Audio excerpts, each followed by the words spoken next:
ibibigay at ibinibigay po namin ito sa lahat ng mga nandito ngayon.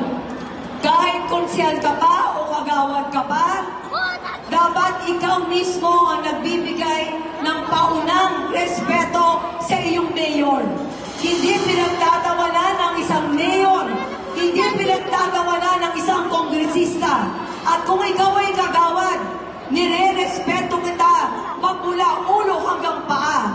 At kung bakit ka naging konsihal, dahil nagsimula ka sa Robes Administration.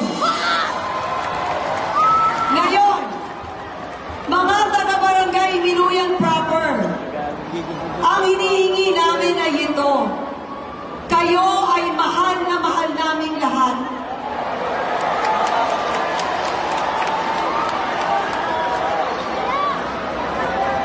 Hindi ba mahal na meron kayong sports complex? Hindi ba mahal na meron kayong aquatic center? Hindi ba mahal na meron kayong city college? Hindi ba mamahal na marami kaming ginawa para sa barangay Miluyan proper? Hindi ba tama yun? Ngayon, etong Regas Cup ay para sa lahat. Hindi para pambabastos o basusin ang mismong sponsor ng Regas Cup. Miluyan proper, Kapitana Biting, ang mga anak mo, ano na ang nangyayari?